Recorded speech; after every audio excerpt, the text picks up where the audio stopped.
Hello दोस्तों, कैसे हैं आप लोग। स्वागत है आप सभी लोगों का आप सभी के अपने चैनल सपोर्टिंग आप फार्मेसी में। दोस्तों, आज का ये वीडियो आप सभी लोगों के लिए बहुत ही महत्वपूर्ण होने वाला है, क्योंकि आज की इस वीडियो में आपको बताने वाला हूँ टाइफाइड बुखार के इलाज के बारे में। यहाँ पर आपको बताऊँगा दोस्तों, ये टाइफाइड बुखार होता क्या है, टाइफाइड बुखार क्यों होता है लोगों को, कैसे होता है लोगों को, टाइफाइड बुखार होने पर कौन कौन से लक्षण देखे जाते हैं और इसको ठीक करने के लिए कौन कौन से मेडिसिन दिए जाते हैं। सारी की सारी बात आप लोगों को एक ही वीडियो में पूरा डिटेल बताने वाला हूँ। तो दोस्तों, आज का ये वीडियो बहुत ही महत्वपूर्ण होने वाला है। अगर आप मेडिकल के छात्र हैं, प्रैक्टिस करने वाले छात्र हैं, तो कोशिश करना एक बार इस वीडियो को पूरा जरूर देख लेना, क्योंकि इस वीडियो को देखने के बाद कोई भी डाउट आपको नहीं रह जाएगा। तो चलिए दोस्तों, वीडियो को स्टार्ट करते हैं। लेकिन वीडियो को स्टार्ट करने से पहले एक महत्वपूर्ण सूचना यह है कि सपोर्टिंग आप फार्मेसी के इस चैनल पर यह वीडियो बनाया जाता है केवल और केवल मेडिकल छात्रों के नॉलेज के लिए। तो कोई भी दवा अपने से ना इस्तेमाल करें बिना डॉक्टर के सलाह के।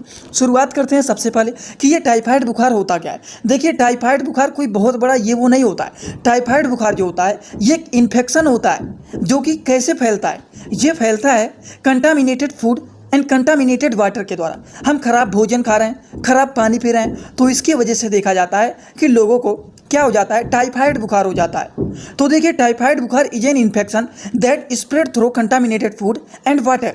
इसका मतलब होता है टाइफाइड बुखार जो होता है ये एक प्रकार का इन्फेक्शन होता है, जो कि फैलता है किसके द्वारा, किसके माध्यम से, contaminated food and contaminated water के माध्यम से ये फैलता है टाइफाइड बुखार।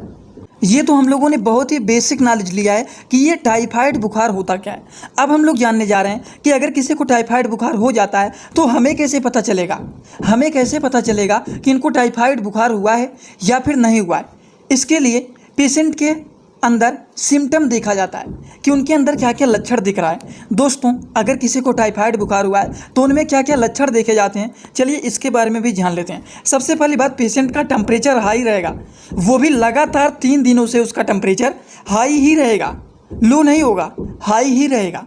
देखिए, ज़्यादातर देखा जाता है कि सुबह के समय टेम्परेचर डाउन रहेगा, लेकिन जैसे जैसे शाम होगा, जैसे जैसे रात होगा, वैसे वैसे टेम्परेचर बढ़ता हुआ चला जाता है। और नॉर्मली आप लोगों को एक बात पता होगा कि अगर किसी का 1 डिग्री टेम्परेचर बढ़ता है तो जो पल्स रेट होता है वो 10 बढ़ जाता है। लेकिन इस केसेस में अगर किसी को टाइफाइड बुखार हुआ है तो उस केसेस में क्या होता है, टेम्परेचर बढ़ने से पल्स रेट घट जाता है। ये भी चीज़ देखा जाता है। और भी चीज़ें देखा जाता है। अगर मान लीजिए किसी को टाइफाइड बुखार हुआ है तो उनके पेट में दर्द देखा जाता है, एब्डोमिनल पेन देखा जाता है, पेट में कब्ज बनना, पेट खराब हो जाना, ये सारी की सारी लक्षण देखे जाते हैं। और इतना ही नहीं, और भी बहुत सारे लक्षण देखे जाते हैं अगर किसी को टाइफाइड बुखार हुआ है तो।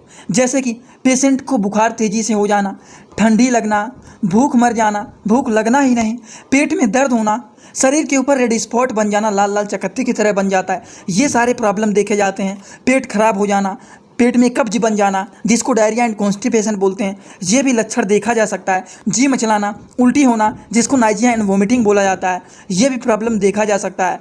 हेडेक मतलब सिर में दर्द होना, मांसपेशियों में दर्द होना, कफ बनना, ये सारे लक्षण, इनमें से कोई भी लक्षण देखा जा सकता है अगर किसी भी पेशेंट को टाइफाइड बुखार हुआ है तो इस केसेस में क्या करना चाहिए। अगर मान लीजिए आपके पास कोई भी पेशेंट अब आता है और कहता है कि लगातार 3 दिन से बुखार है, टेम्परेचर 3 दिन से हाई है, ठंडी लग रहा है, भूख नहीं लग रहा है, पेट में दर्द हो रहा है, सर में दर्द हो रहा है, या फिर डायरिया एंड कॉन्स्टिपेशन, दोनों में से कोई एक लक्षण दिखा रहा है, ठीक, सर में तेजी से दर्द हो रहा है, मांसपेशियों में दर्द हो रहा है, तो आप समझ जाएंगे कि लग रहा है इनको टाइफाइड बुखार हुआ है। तब हमें लग रहा है, हमें डाउट है कि इनको लग रहा है कि टाइफाइड बुखार हुआ है, तो इसको 100% कन्फर्म करने के लिए हमें क्या करना चाहिए। तो 100% कन्फर्म करने के लिए डायग्नोसिस एंड टेस्ट कराया जाता है। तो कौन से टेस्ट के माध्यम से टाइफाइड बुखार का पता लगाया जाता है, चलिए थोड़ा सा इसके बारे में भी जान लेते हैं। दोस्तों, सबसे पहला जो टेस्ट होता है वो होता है सेरोलॉजिकल टेस्ट। अब देखिए, सेरोलॉजिकल टेस्ट में विडाल टेस्ट होता है, टाइफिडोड टेस्ट होता है, टाइफियम टेस्ट होता है, जिसके माध्यम से इसको आइडेंटिफाई किया जाता है कि क्या पेशेंट को टाइफाइड बुखार हुआ है या फिर नहीं हुआ है। ठीक, तो देखिए, ये जो टेस्ट होते हैं इसको आप स्लाइड पे भी कर सकते हैं, टेस्ट ट्यूब पर भी आप कर सकते हैं। तो ये जो होता है, ये जो लैब टेक्नीशियन वाले जो होते हैं, दोनों में से किसी भी माध्यम से कर सकते हैं। ये देखिए, आप लोगों को ये बात तो पता है, अगर आप मेडिकल के छात्र हैं, कभी ना कभी आपने टेस्ट किया होगा। तो इस तरह से जो छोटे छोटे पतले पतले होते हैं, इसको बोला जाता है कि ये टेस्ट ट्यूब होता है। और एक इस तरह से होता है जो, इसको हम लोग बोलते हैं स्लाइड। इस पर ब्लड को रखा जाता है और केमिकल्स को मिला करके और स्लाइड से देखा जाता है माइक्रोस्कोप के द्वारा। ठीक, तो ये कुछ होते हैं, स्लाइड के माध्यम से भी इसको पता लगाया जाता है। और जो होता है ये क्या बोलते हैं इसको, टेस्ट ट्यूब के भी माध्यम से इसको आइडेंटिफाई किया जाता है। अब देखिए इसमें क्या होता है, जैसे कि मान लीजिए 1:20 आया, 1:40 आया, 1:80 आया, तो ये सारे के सारे निगेटिव हैं। लेकिन 1:80 से अगर ज़्यादा आने लगा, जैसे 160 आ गया, 1:320 आ गया, तो मतलब प्रॉब्लम है, टाइफाइड बुखार है, तब रिजल्ट पॉजिटिव आएगा। ठीक, तो ये तो ज़्यादातर इन लोगों को पता रहना चाहिए, एलटी वालों को। जैसे कि विडाल टेस्ट का ये आप थोड़ा सा समझ लीजिए कि जैसे कि मान लीजिए विडाल टेस्ट यहाँ पर किया गया। ठीक, तो यहाँ पर टेस्ट ट्यूब में सब में टेस्ट किया गया, तो पहले में इतना आया 1:20, 40, 80, ये तो निगेटिव आ रहा है। लेकिन इससे ज़्यादा अगर आ गया 160, 320, मतलब क्या है, पॉजिटिव आ रहा है, तो पेशेंट को टाइफाइड बुखार है। ठीक, तो इस तरह से आइडेंटिफाई किया जाता है कि क्या पेशेंट को टाइफाइड बुखार है या फिर नहीं है, ये होता है। अब देखिए रिपोर्ट में आते हैं। रिपोर्ट में पॉजिटिव तब आएगा जैसे कि मान लीजिए ये पॉजिटिव है तो ठीक है, लेकिन जब ये भी पॉजिटिव तीनों आया हुआ है, मतलब कंडीशन ख़राब है, इनको टाइफाइड बुखार है। अब टाइफाइड बुखार है तो अगर ये माइनस आया होता तब तो नहीं दिक्कत होता, तब तो नेगेटिव रिपोर्ट होता, लेकिन ये सब में पॉजिटिव आया हुआ है, मतलब क्या है, इनको टाइफाइड बुखार है। तो इसीलिए विडाल टेस्ट का जो रिपोर्ट कराया गया है तो इनका पॉजिटिव आया हुआ है। तो रिजल्ट देखेंगे तुरंत समझ जाएंगे कि क्या आया हुआ है, पॉजिटिव आया हुआ है कि नेगेटिव आया हुआ है। तो ये तो बातें हो गई कुछ अलग अलग प्रकार के टेस्ट के बारे में।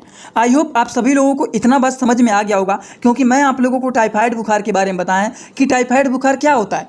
ये एक प्रकार का इन्फेक्शन होता है। टाइफाइड बुखार होने का कारण क्या होता है, contaminated food and contaminated water, खराब भोजन खाना, खराब पानी पीना, contaminated food and contaminated water. Typhoid बुखार होने पर कौन कौन से लक्षण देखे जाते हैं, लगातार 3 दिन तक हमारा टेम्परेचर हाई रहेगा, ठंडी लगना, सर में दर्द होना, मांसपेशियों में दर्द होना, डायरिया एंड वोमिटिंग का लक्षण देखा जा सकता है, डायरिया एंड कॉन्स्टिपेशन का लक्षण देखा जा सकता है, नोजिया का लक्षण देखा जा सकता है, वोमिटिंग का लक्षण देखा जा सकता है, बहुत सारे अलग अलग प्रकार के लक्षण देखे जा सकते हैं। उसके बाद इसको कंफर्म करने के लिए कौन कौन से टेस्ट कराए जा सकते हैं, ये भी आप लोगों को बता दें, विडाल टेस्ट, टाइफाइड और टाइफियम, ये कुछ अलग अलग प्रकार के लक्षण होते हैं। अब एक बात आपका बचा हुआ है जो कि है इलाज। तो चलिए दोस्तों, अब हम लोग इलाज के बारे में भी समझ लेते हैं और एक एक करके सारी दवाइयों के बारे में पूरा डिटेल हम लोग समझते हुए चल। दोस्तों, इसी तरह से मैं आप सभी लोगों के लिए एक बुक बनाया हूं, जिस बुक का नाम है A to Z medicine book. ये जो दोस्तों बुक है ये टोटल 600 पेज का है, जिसमें आप लोगों को टोटल 46 चैप्टर मिल जाएंगे और साथ ही साथ आप लोगों को फ्री में पूरे बुक का 46 वीडियो लेक्चर भी मिल जाएगा हर एक चैप्टर का, जिसकी आप लोगों को मिल जाएगा मात्र 499 रुपये। ये बुक आप लोगों को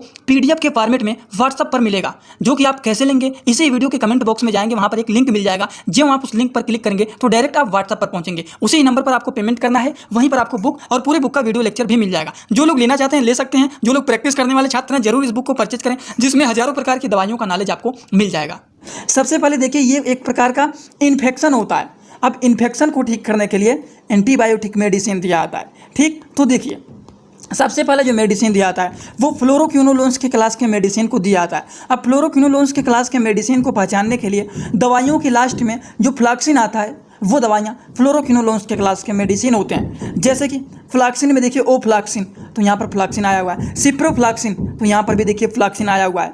तो इस तरह से दवाइयाँ जो होती हैं ये क्या होता है, क्लोरोक्विनोलोन्स के क्लास के मेडिसिन होते हैं। अब देखिए जेनफ्लैक्स या फिर सिप्रोफ्लैक्सिन, दोनों में से आप कोई भी एक मेडिसिन दिया था, अब दोनों दवाइयाँ नहीं दिया था, ये दोनों में से अगर आपके पास कोई भी मेडिसिन है, सिप्लॉक्स 500 है या फिर जेनफ्लैक्स है, तो दोनों में से कोई एक मेडिसिन दिया जाता है। ठीक, ये मैनकाइंड कंपनी के द्वारा बनाया गया है, सिप्लॉक्स जो होता है ये सिप्ला कंपनी के द्वारा बनाया गया है। तो इनमें से कोई भी एक मेडिसिन दिया जाता है। ये बातें हो गई जो कि एक प्रकार के एंटीबायोटिक मेडिसिन होते हैं, जो कि बैक्टीरियल इन्फेक्शन को ये किल करने का काम करते हैं। इसी तरह से अगला जो मेडिसिन होता है वो होता है एजिथ्रोमाइसिन।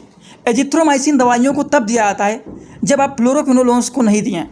कभी भी एक बात का आप हमेशा याद रखना, फ्लोरोक्विनोलोन्स के क्लास के मेडिसिन के साथ, फ्लोरोक्विनोलोन्स के क्लास के मेडिसिन में जैसे आपको बताएं सिप्रोफ्लैक्सिन, ओफ्लैक्सिन, ये दवाइयों को कभी भी एजिथ्रोमाइसिन के साथ नहीं दिया जाता है। क्यों नहीं यूज करना चाहिए, क्योंकि इससे क्या होता है, हमारा जो हार्ट बीट होता है ये इरेगुलर हार्ट बीट करने लगता है। इरेगुलर पैटर्न में हार्ट बीट का प्रॉब्लम देखा जा सकता है। इसीलिए कभी भी फ्लोरोक्विनोलोन्स के क्लास के मेडिसिन को, जैसे कि सिप्रोफ्लैक्सिन हो गया, ओफ्लैक्सिन हो गया, इनको कभी भी एजिथ्रोमाइसिन के साथ मिला करके नहीं दिया जाता है। या तो आप ये एंटीबायोटिक को दीजिए या फिर आप फ्लोरोक्विनोलोन्स के क्लास के एंटीबायोटिक मेडिसिन को दीजिए, मतलब दोनों में से कोई भी एक मेडिसिन दे सकते हैं। ये बातें आपको समझ में आ गया ना। आई होप आप सभी लोगों को ये बात समझ में आ गया होगा। ये आपका इंडियन फार्माकोपिया का मेडिसिन है जो कि एसेल्सिन 500 के नाम से ये भी ज़्यादातर जाना जाता है। ये भी बातें हो गई।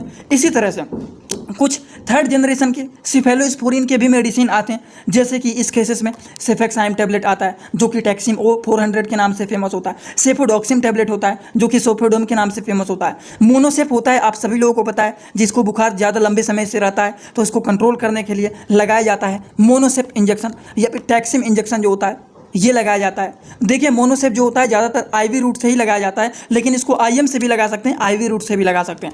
अब देखिए 2 ग्राम किसको लगाना है, 1 ग्राम लगाना है कि 500 mg का लगाना है, ये जो होता है पेशेंट के एज, पेशेंट के वेट, पेशेंट की कंडीशन को देख करके ही लगाया जाता है।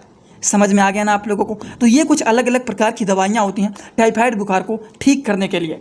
आई होप आप सभी लोगों को ये सारी बात एकदम अच्छे से समझ में आया होगा, किसी को कोई भी डाउट नहीं होगा। अगर आप सभी लोगों को ये सारी बात एकदम अच्छे से समझ में आया हो तो सभी लोग कमेंट बॉक्स में आइए और अपना फीडबैक जरूर दीजिए कि आज का ये वीडियो आप सभी लोगों को कैसा लगा। अगर समझ में आया हो तो जरूर एक कमेंट करके जाना। एक बात और बता देता हूँ, जो लोग हमसे इंस्टाग्राम में पर्सनली जुड़ना चाहते हैं वो लोग भी जुड़ सकते हैं। जुड़ने के लिए सर्च करिए सपोर्टिंग आप फार्मेसी, जो चैनल का पूरा नाम है। ये सो भी सर्च करोगे तो नहीं मिलेगा, सपोर्टिंग आप फार्मेसी पूरा सर्च करोगे तुरंत मिल जाएगा। आप लोग वहाँ पर हमें फॉलो करके और आप सभी लोग हमसे वहाँ पर जुड़ सकते हैं। तो चलिए दोस्तों, आज का वीडियो यहीं पर होता है complete. Thanks for watching video, like comment share and subscribe this channel.